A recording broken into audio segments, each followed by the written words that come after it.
오늘 본문은 출애굽기 결론에 해당되는 그런 말씀입니다. 출애굽기는 장소적으로 볼 때 이집트에서 시작해서 시내산에서 끝이 납니다. 출애굽기는 이스라엘의 이야기이기도 한데 그들의 이 신분의 변화를 다루고 있죠.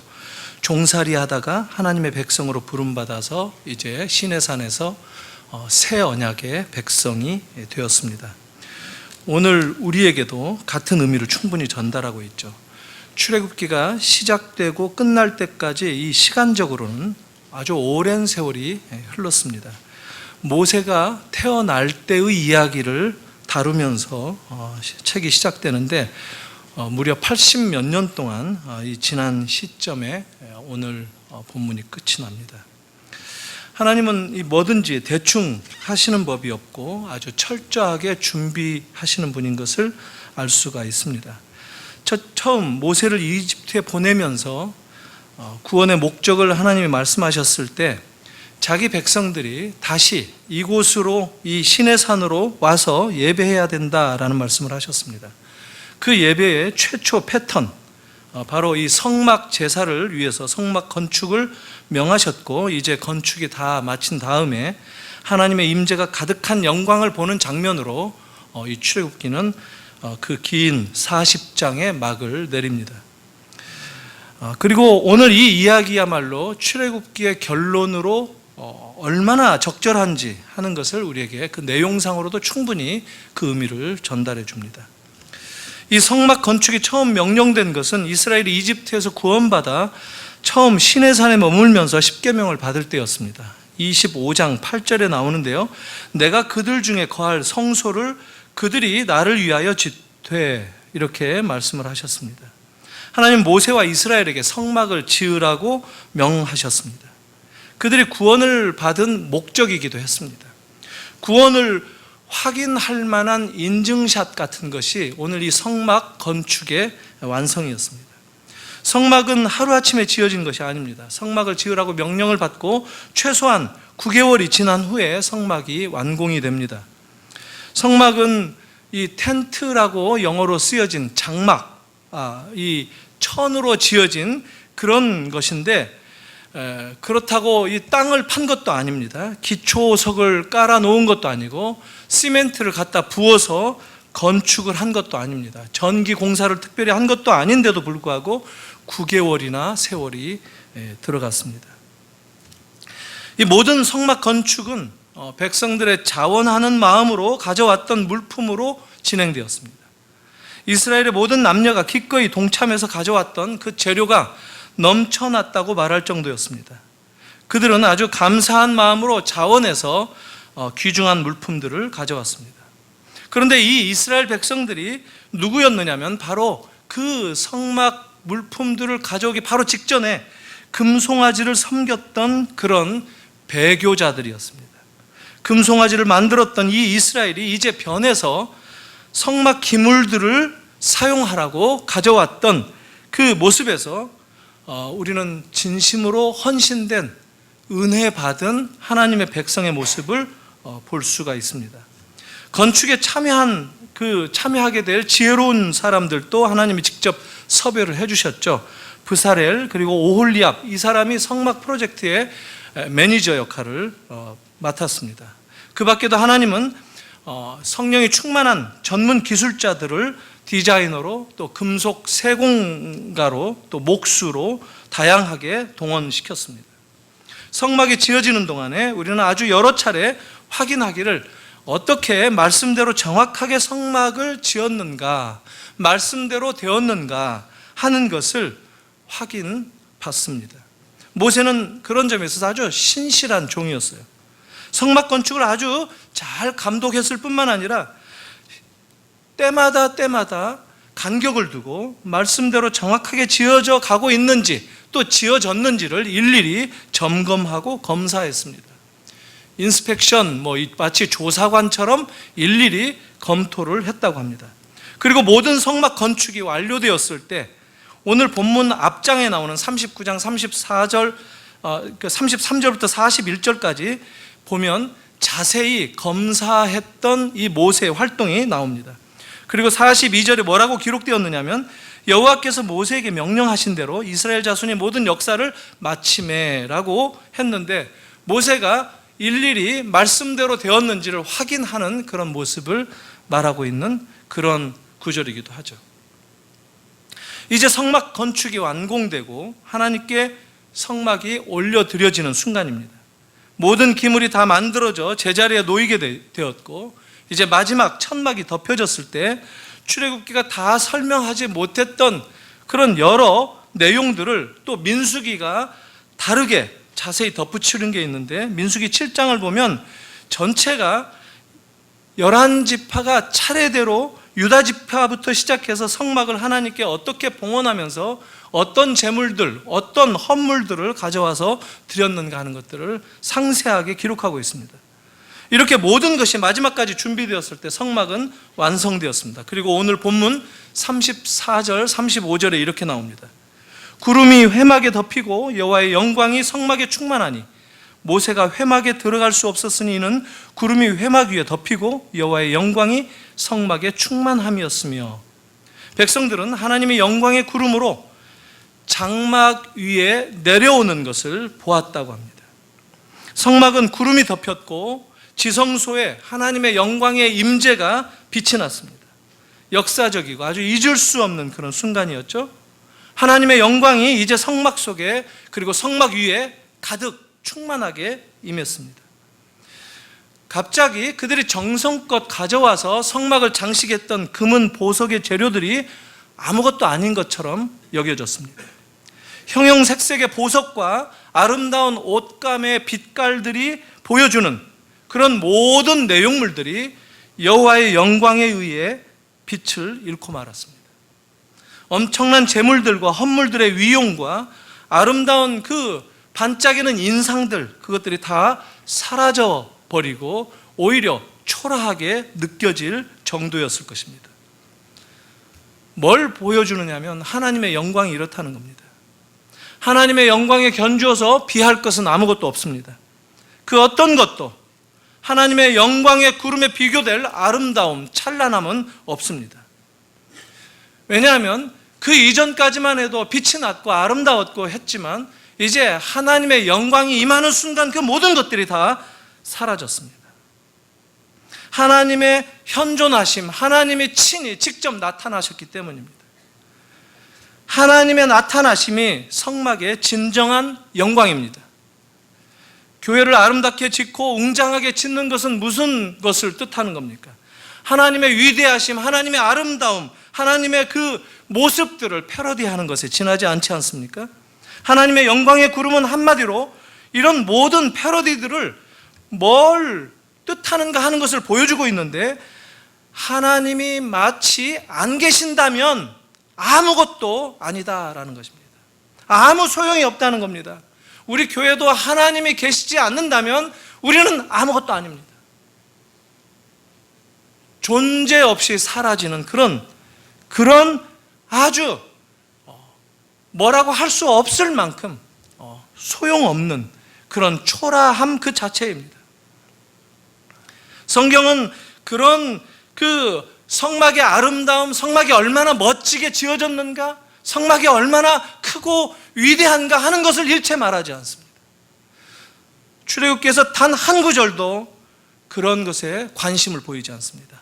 성경은 실제로 그런 것에 전혀 관심이 없습니다. 성막 건축이 무려 출애굽기에서만 13장을 할애하고 있는데 그냥 어떻게 짓는다, 무엇으로 짓는다, 무엇을 가져왔다 이것만 얘기하는 것뿐이지 다른 것은 일체 말하지 않습니다. 왜냐하면 오직 하나님의 임재만이 중요하기 때문입니다. 60년 전에 미국의 워싱턴 DC에서 이 그 대통령이 사는 백악관이 있는 도시죠. 이 DC에서 어떤 그 교회에 전화가 왔습니다. 주말에, 토요일에. 내일 그 교회에 대통령께서 방문하셔서 예배를 할 터인데 대통령이 함께 참석해서 드리는 그 예배를 감히 생각이나 했겠는가라고 했느냐고 목사에게 물었습니다. 목사가 대답을 했습니다. 아니, 전혀 생각하지 않았다. 그걸 왜 생각해야 되느냐? 하나님의 임재만을 기대할 뿐이다 라고 대답을 했다고 합니다. 예배에서는 하나님의 계시느냐, 하나님의 임재가 나타나느냐, 하나님의 임재에 집중하느냐, 이것이 중요하다는 겁니다. 우리 교회에 뭐 그런 분들이 올까요? 올지 안 올지 모르지만 저는 지금 같아서는 소개도 하고 싶지 않습니다. 객기라고 말하기보다는 오히려 가난한 사람들, 힘없는 사람들, 이런 무시당하는 사람들이 혹시 온다면 박수라도 쳐주고 따뜻하게 소개라도 해줘도 되겠지만, 오히려 하나님의 영광의 그 광채를 가릴 만한 사람들에게 박수를 치는 것은 성경적이지는 않는 것 같습니다. 오늘 우리 이 예배 가운데 우리가 드려지는 이 찬양 가운데 하나님의 영광의 임재가 가득한 것을 경험하시기를 바랍니다. 유대인들은 바로 이 하나님의 영광의 구름이 덮이는 것을 전문적으로 표현하는 말이 따로 있었습니다. 이게 쉐키나라고 하는 것이었습니다. 쉐키나. 그래서 쉐키나 영광, 쉐키나 영광의 구름, 이런 말들로 쓰였습니다. 이 쉐키나라는 말은 거한다라는 뜻의 동사, 이 쉐킨이라는 말의 명사형입니다. 이건 뭐냐면 이게 dwell, to settle 하는 그런 거한다, 함께한다, 이런 뜻입니다. 그러니까 하나님께서 성막에 함께 거하신다라는 뜻이 쉐키나입니다.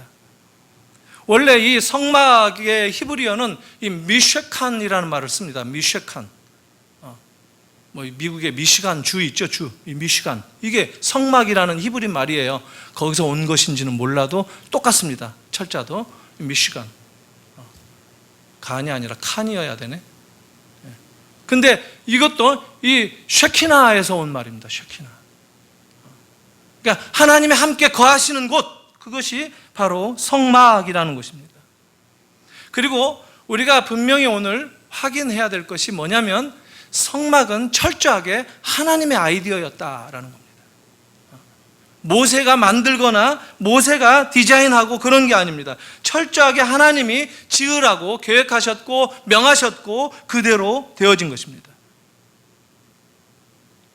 하나님은 눈에 보이시지 않는데 우리가 이 성막을 통해서 하나님의 쉐키나, 이 구름 가운데 영광의 임재 가운데 당신이 여기에 지금 함께 거하고 계신다라는 것을 증거해주는 그런 상징적인 눈에 보이는 하나님의 임재가 성막이다라는 것입니다. 오늘 9절, 34절, 35절에 아주 이상하게 눈에 띕니다. 성막이라고도 했다가 회막이라고도 합니다. 두 단어가 같이 쓰이고 있죠. 이 미시칸이라는 용어, 그리고 또 오헬, 모에드라고 하는 이 회막. 회막이라는 것은 회자가 미팅, 만난다라는 겁니다. 이 텐트 오브 미팅, 만나는 장소, 만나는 천막이라는 뜻입니다.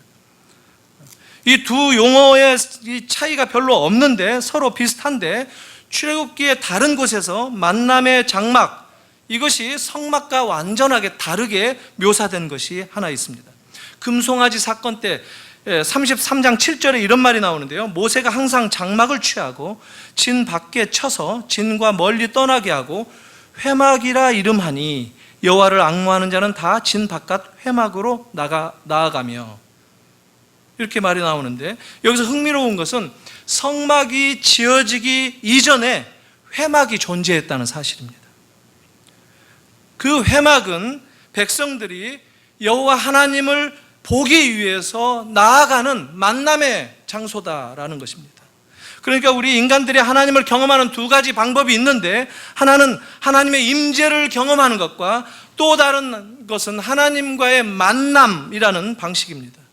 성막이나 회막은 그걸 바로 나타내고 있습니다. 성막이 이스라엘의 첫 번째 예배의 처소였다고 얘기할 수 있고, 또 하나님이 거하시는 그 장소였다고 한다면, 이제 이 성막은 물리적으로든지 상징적으로든지 이 이스라엘에 있어서 중심 역할을 한다는 겁니다. 그 이전에 있었던 회막, 하나님과 만남을 위해서 나아가는 그런 그 장막, 이런 그 회막이라는 모든 의미를 다 성막이 흡수해버립니다. 그래서 이제 이스라엘 진영의 중심에 놓여 있으므로 이 성막은 모든 지파들의 영적인 중심일 뿐만 아니라 이제 약속의 땅에 이르기까지 그들이 광야 여정을 가는 데 있어서 불확실한 상황마다 직면할 때마다 이제 하나님이 그들과 함께 하시겠다라는 것을 상징적으로 확인할 수 있는 근거가 된다는 겁니다. 이제 하나님이 인도하신다, 하나님이 우리와 함께 하신다, 하나님이 우리를 보호하신다라고 하는 상징적인 그런 그림이 바로 성막이다 하는 겁니다. 하지만 이 성막이 그 진들의, 이스라엘 백성들의 진들의 그 중심에 있는데, 그 중심에 있는 것보다도 훨씬 큰 어떤 뜻이 있습니다. 그게 바로 오늘 성막을 덮고 있는 이 쉐키나 영광의 구름입니다. 이 영광의 구름이 뭐냐 하면 바로 하나님이 함께 하겠다 하는 이 임재를 상징하는 모습입니다. 이제 하나님은 자기 백성들 가운데 거하신다는 거예요. 말씀드린 대로 영광이라는 것은 하나님이 백성들에게 자기의 모습을 드러내 나타내 보이시는 자기 계시입니다. 하나님이 자기 백성들 가운데 거하시기 위해서 오신 분이다라는 것을 백성들이 알도록 나타내 보이시는 것, 이것이 바로 영광이라는 겁니다. 이 영광의 구름, 이것이 하나님의 존재라는 거예요. 그래서 하나님은 이제 성막이 완공된 그날 그 이후부터 백성들 가운데 함께 거하시면서 영광의 구름으로 이제 그들과 더불어 나타나신다라는 겁니다. 마치 이 왕실에 나부끼는 그 깃발처럼 영광의 구름이 하나님의 임재를 드러낸다는 겁니다. 수백 년 동안 하나님은 이렇게 성막에 거하십니다. 솔로몬 시대의 성막은 성전으로 바뀌게 되고, 하나님의 임재하시는 이 새로운 모습도 결국은 성막의 이 패턴에서 기초된 모습입니다. 예수님 시대에도 하나님의 영광이 거하시는 몸, 곧 성전으로 예수님이 임하셨다고 합니다. 사도행전이 뭐라고 얘기하느냐면, 또 교회가 처음 시작할 때도 바로 가정교회에 시작되는데, 그 마가의 다락방 가정교회가 하나님의 영광이 현존하는 그 모습을 그리고 있는데, 바로 성령의 충만함 가운데 역사하는 오순절 다락방의 역사를 기록합니다. 하나님의 백성의 표시가 있다고 한다면 그것은 뭐냐면 하나님이 함께 하시는 백성이다라는 겁니다. 하나님께서 자기 백성들 가운데 거하신다고 하는 이 평범한 가르침, 이것이 곧 성경에서 나타난 가장 위대하고 최대 중요한 진리이기도 합니다. 하나님이 세상에 나타나시는 방법, 자기 백성들과 함께 하시는 모습, 이스라엘은 이 하나님이 함께 하셨기 때문에 모든 고대 세계에서 별다른 아주 유별난 경이적인 나라였습니다. 그들 가운데 거하시는 하나님께 그들이 순종하기만 한다면 지구상의 그 어떤 적도 물리칠 수 있는 그런 나라가 이스라엘이었습니다. 그들이 하나님께 순종하기만 한다면 이스라엘은 그 이스라엘을 상대로 겨룰 만한 어떤 강한 나라, 어떤 부한 나라도 없다는 겁니다. 하나님이 함께 하시며 거하시는 그 차원이 다른 백성들이 바로 이스라엘 백성들이었습니다. 그런데 이 사실은 오늘 하나님의 백성된 우리에게도, 교회에게도 마찬가지로 적용될 수 있습니다. 모세는 36절 37절에 이렇게 말합니다. 구름이 성막 위에서 떠오를 때에는 이스라엘 자손이 그 모든 행진하는 길에 앞으로 나아갔고, 구름이 떠오르지 않을 때에는 떠오르는 날까지 나아가지 아니하였다. 우리가 계속 구약을 읽어 나아갈 때, 민수기라든가 신명기라든가 여호수아라든가 이런 것들을 읽을 때 우리는 하나님께서 자기 백성들 가운데 바로 함께 영광으로 거하시는 그 모습, 그래서 그 백성들을 앞장서서 인도하신다는 이 사실을 발견하게 됩니다. 하나님이 그 백성의 보호자시다라는 겁니다. 실제로 이 구름은 이스라엘 백성들이 이집트에서 도망 나올 때 그들을 보호해 줬던 이집트 군대와 그들 사이를 구름이 덮음으로써 그들을 추격하는 이집트 군대로부터 그들을 보호하는 그런 역할을 했습니다. 그리고 밤에는 그 구름 기둥이 불 기둥으로 변했습니다. 모세는 하나님의 영광이 백성들을 가이드한다라고 말을 하고 있는 셈입니다. 구름이 움직이면 그들도 이제 움직이기 시작합니다. 구름이 계속 움직이지 않고 머물러 있으면 그들도 멈춰 있었습니다. 광야 생활 내내 바로 영원하신 하나님이 그들을 인도하셨다라는 겁니다. 이스라엘 백성들이 한 번도 가본 적이 없는 그 생소한 지역 가나안을 향해서 움직여 나아갔을 때 바로 이 구름 기둥이 그들을 한 걸음 한 걸음 먼저 앞장서서 인도했다라고 말하는 겁니다. 마치 위험한 지역을 통과하는 그 양떼를 보호하면서 치듯이 그런 그 목자처럼 하나님께서 이스라엘을 광야에서 목자로 인도하셨다는 겁니다. 그래서 여호와는 나의 목자시니 내가 부족함이 없다고 다윗은 노래하는 겁니다. 그리고 오늘 마지막 절에 보니까 낮에는 여호와의 구름이 성막 위에 있고 밤에는 불이 그 구름 가운데 있음을 이스라엘 온 족속이 그 모든 행진하는 길에서 그들의 눈으로 보았더라, 이렇게 얘기합니다. 뭐냐면 이스라엘은 하나님이 함께 하시면서 인도하심을 눈으로 보면서 살았다라는 겁니다. 요한복음은 1장 14절에서 이 말씀을 이렇게 얘기합니다. 말씀이 육신이 되어 우리 가운데 거하심에 우리가 그의 영광을 보니 아버지의 독생자의 영광이요 은혜와 진리가 충만하더라. 이게 지금 무슨 뜻입니까? 하나님이 우리 가운데 거하시기 위해서 오신 것으로 예수 그리스도를 지금 설명하고 있다는 겁니다. 예수께서 임마누엘로 바로 거하시는 하나님이시다라는 겁니다. 성막 위를 덮으셨던 그 예수 하나님, 그 하나님의 임재가 이제 성육하신 예수 그리스도를 통해서 오늘 우리와 함께 거하신다라는 겁니다. 그 임마누엘 하나님은 오늘 우리들 이 가운데 우리를 주재하시고 우리를 인도하시고 우리의 삶을 간섭하시는 분으로 함께 하신다는 겁니다. 사도 바울은 로마서 8장 14절에 이렇게 말합니다. 무릇 하나님의 영으로 인도함을 받는 사람은 곧 하나님의 아들이라. 예수님도 하나님의 인도하심을 받았다는 말입니다. 그리고 오늘 하나님의 자녀들인 우리가 하나님의 인도함을 받는 것도 너무 당연하다는 얘기입니다. 하나님께서 이스라엘에서 바로 이 성막을 지으라고 명령하셨던 것은 그들과 함께 거하시겠다라고 하는, 바로 그들을 인도하시겠다라고 하는 이 임마누엘의 은혜였습니다. 광야 생활에 접어들면서 광야를 지나면서 그들이 배회하고 거하는 모든 그 과정을 하나님이 이스라엘과 함께 하시겠다고 하는 약속이 바로 이 쉐키나 구름 영광입니다. 이게 하나님의 은혜였습니다.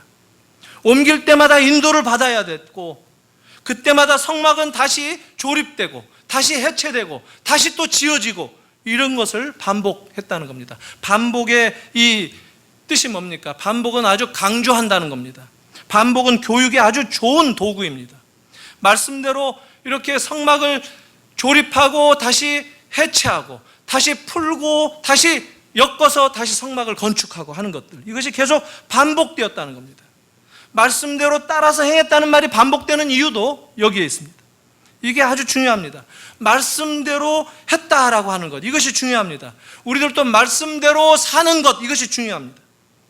성경 전체에서 아주 다양한 방법으로 다양한 상황에서 거듭해서 반복하고 있는 것이 하나님의 약속입니다. 이 약속은 하나님께 순종하는 모든 백성들에게 주시는 복이 있다라는 겁니다. 누가복음 11장 28절에 이렇게 나오죠. 하나님의 말씀을 듣고 순종하는 자에게 복이 있을지어다. 여러분, 보아스 기억하죠? 룻기에 나오는 보아스. 이 사람은 하나님의 말씀대로 살려고 노력했던 사람입니다. 율법을 지키려고, 율법을 따라서 행하려고 아주 노력했던 사람입니다. 그래서 구제의 11조도 이 밭 한쪽 그 귀퉁이를 이삭을 거두지 않고 내버려 둔 채 나그네 이웃 가난한 사람들에게 내어줬습니다. 그 이삭을 줍고 먹고 살아야 할 사람들에게 구제의 11조를 했던 겁니다. 그때 누가 나타났죠? 모압의 한 여인 룻이 나타났습니다. 말씀대로 살았던 그 보아스가 경험했던 하나님의 축복이 뭐였습니까? 룻과 만나서 함께 결혼했고 그 룻을 통해서 누구를 낳았느냐면 바로 예수 그리스도 메시아의 이 적통 라인을 만들어내는 다윗을 낳았습니다. 다윗의 이 증조 할아버지입니다. 다윗의 할아버지 이 2세 다윗 이 라인을 보아스가 낳았다는 거예요. 얼마나 복된 사람입니까? 말씀 따라 하루하루 살아갈 때 이런 복을 받는다는 거예요. 이스라엘이 구름을 무시하면 어떻게 됩니까? 하나님의 인도하심을 무시하면 어떻게 됩니까? 광야 같은 인생에서 넘어진다는 거죠. 곧 죽음을 뜻하는 겁니다. 구름을 따라가면 하나님의 임재가 이끄는 방향으로 나아갈 수 있는데 구름을 따라가지 못한다면 자기가 한 번도 경험하지 못한 그 불확실성에 자기의 인생을 송두리째 내 던진다는 것입니다. 하나님의 임재를 믿고 살면, 말씀대로 따라 살아가면 우리의 삶은 안전할 것이다라는 겁니다. 내 인생이 조금 부족해도, 가진 것이 없어도 결국에는 충만하게 될 것이다라는 겁니다. 사실 우리들은 이 모양 저 모양으로 문제를 해결하지 못한 채 살아갑니다. 오늘 이 말씀을 통해서 우리가 정말 마음 가운데 아주 귀한 교훈을 받았으면 합니다. 내가 문제가 많이 놓여있다 할지라도 말씀 따라서 산다면 넉넉히 이긴다라고 하는 이 믿음, 이거 가지고 살아가는 것이 중요하다는 겁니다. 내 삶만이 아니라 내 가정도 마찬가지입니다. 여러 가지 제약이 우리 가정을 덮고 있다고 해도 주님의 보호를 믿고 믿음으로 그 약속을 따라 살아가면 경계를 뛰어넘어서 지경을 넓힐 수 있는 다른 차원의 하나님의 복을 경험할 수 있다는 겁니다. 교회도 마찬가지예요. 비록 교회는 언제나 불완전할 수 있습니다. 교회는 또 결점을 가질 수 있습니다. 그럼에도 불구하고 하나님의 영광이 우리 가운데 머무는 것 또한 사실입니다. 교회가 문제 속에 있지만 그러나 하나님의 영광이 완전히 없어진 것은 아닙니다. 그 하나님의 영광을 바라보고 그 영광을 따라가면 교회가 다시 회복되어진다는 겁니다. 사랑하는 성도 여러분, 이거를 믿고 이 중요한 원리를 깨닫기를 바랍니다. 나나 우리 가정이나 우리 교회가 연약하고 부족하고 결점이 있는 것도 사실입니다. 그러나 또한 하나님의 영광이 항상 우리를 인도하신다는 그 사실도 함께 잊지 마시기를 바랍니다. 한 가지 더 생각해 보겠습니다. 하나님의 영광의 구름이 성막의 임재로 말하는 것에서 오늘 우리의 이 예배 속에서도 하나님의 임재하심이 나타나는 것을 생각할 수 있습니다. 예배가 뭡니까? 예배는 이렇게 주일마다 와서 이렇게 시간 정해놓고 함께 찬양하고 하는, 말씀 듣고 하는 것만이 예배입니까? 아닙니다. 예배는 우리의 생활 전부입니다. 우리의 삶이 곧 예배입니다. 우리의 인생이 곧 예배입니다. 예배를 넓게 생각할 필요가 있습니다. 삶이 예배인 것을 우리가 봐야 됩니다. 로마서 12장 1절을 보면 너희 몸을 하나님이 기뻐하시는 거룩한 산 제물로 드리라고 합니다. 우리 몸이 산 제물이라는 겁니다. Living sacrifice, 살아있는 제물이라는 겁니다. 우리를 제물로 드리라는 겁니다. 산채로 드리라는 겁니다. 피 흘리지 말고 하루하루 살아가는 그 삶을 통해서 하나님께 드리라는 겁니다. 우리의 생활을 하나님께 드리라는 겁니다. 어디에서 무슨 일을 하든지 간에 생활 속에서 예배인 것을 경험하고 하나님께 우리의 생활 그 자체를 드리라는 겁니다. 우리는 이것을 이분법적으로 우리의 생활은 내가 하고 주일에 예배는 하나님께 드리고 이 경계가 사실은 없습니다. 이 living이라는 말은 이 살아있다라는 것도 됩니다. 우리는 죽은 재물이 아닙니다. 죽어있는 짐승들처럼 피 다 흘리고 죽어서 하나님께 바쳐지는 그런 재물이 더 이상 아니라는 겁니다. 산채로 우리의 생활이 곧 살아서 하루하루 살아가는 그 모습이 하나님께 드려지는 재물이라는 겁니다. 다른 말로 말하면 이 living이라는 말은 또 삶이기도 합니다. 생활입니다. 생활을 재물로 드리라는 겁니다. 이게 우리의 예배예요. 그런데 하나님이 바로 우리 가운데 임재하신다는 거예요. 우리 생활 속에 우리를 가이드 하신다는 거예요. 우리의 발걸음을 이끌어 가신다는 겁니다. 우리 가운데, 내 삶 가운데, 내 삶 중에 하루하루의 삶 속에 하나님이 주장하신다는 거예요.